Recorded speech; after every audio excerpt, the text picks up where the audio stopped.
চৰকাৰী চাকৰি দিয়াৰ নামত এবাৰ প্ৰবঞ্চনা চলিছে। দিছপুৰ আৰক্ষীৰ জালত মহাপ্ৰবঞ্চক পুনৰ গ্ৰেপ্তাৰ প্ৰবঞ্চক বাণীকান্ত মেধিক।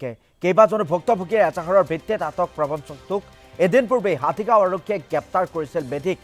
6 মাইলৰ ভিআইপিৰ পৰা গ্ৰেপ্তাৰ হোৱা প্ৰবঞ্চকটোৱে এটা দিনতে পাইছিল জামিন। আন কেইবাজনৰো অভিযোগৰ ভিত্তিত পুনৰ দিছপুৰ আৰক্ষীৰ জালত পৰিছে মেধি।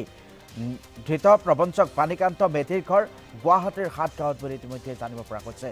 প্ৰবঞ্চনাৰ জাল মেলিছে আৰু এই প্ৰবঞ্চকক এইবাৰ আৰক্ষীয়ে গ্ৰেপ্তাৰ কৰিবলৈ সক্ষম হৈছে।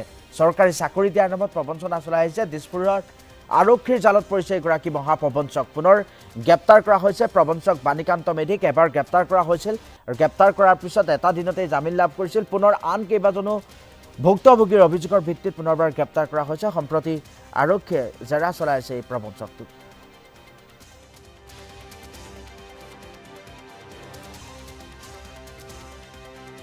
তেখেত আৰ্টিষ্ট হয় বাণীকান্ত মেধি আৰু তেনেকৈ তেওঁ কালচাৰৰ লগতো জড়িত। কালচাৰ জগতৰ লগতে তেনেকৈ চিনাকি আমি প্ৰগ্ৰেম কৰিব মাতোঁ। তেনেকৈ আমাৰ এন জি অ' অফিচত আহি থাকে। তাৰপিছত তেনেকৈ মানে চিনাকি হ'লোঁ। ভুৱা অৰ্ডাৰ দেখালে তেনেকৈ মানে চাকৰি দিব পাৰিম বুলি ক'লে। অ' এছ ডি চিনাকি বুলি ক'লে। তেনেকৈ আমিও ভাবিলোঁ, অকণমান হিপনটাইজ হৈ গ'লোঁ, পাৰিব নেকি বুলি। তেনেকৈ আৰু আমি কেতিয়াও ভবা নাছিলোঁ তেনেকৈ মই নিজৰ ভতিজা আৰু মানে মামীৰ ছোৱালীৰ কাৰণে দিলোঁ। এই দুজনৰ কাৰণে মই 20 লাখ টকা দিছোঁ।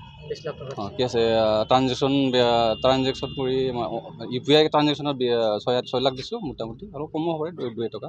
বাকীখিনি 3 কিস্তিত অলপ অলপকৈ দিছোঁ। কিহত দিম বুলি কৈছিল চাকৰি? ছেক্ৰেটেৰিয়েটত দিম বুলি কৈছিলে। আপুনি দুজনৰ কাৰণে বিচাৰিছিল? দুজনকৈ বিচাৰিছোঁ। কিমান মানুহৰ পৰা তেখেতে ধন লৈছিল? তেখেতেতো এনেই বহুতৰ পৰাতো বহুতেই লৈছে, সৰুৰ ওপৰতে লৈছে। পইচা দিয়া বা চাকৰি দিম বুলি কোৱাৰ কিবা প্ৰমাণ তথ্য আছেনে? এই ভুৱা অৰ্ডাৰ কপি লৈ দিছে। ভুৱা অৰ্ডাৰ কপি লৈ দিছে। কেতিয়া গম পালে তেওঁ ফ্ৰড বুলি?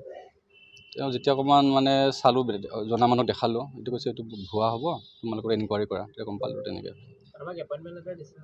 এপইণ্টমেণ্ট আহি বুলি এপইণ্টমেণ্টৰ দিয়ে, কিন্তু আমাক তেতিয়া সেইটো পৰ্যায়লৈ আমি আহি নাপালোঁ। অৰ্ডাৰ কপি এটা নেম হয় আগে পিছে চাকৰি দিয়ে বুলি কৈছে।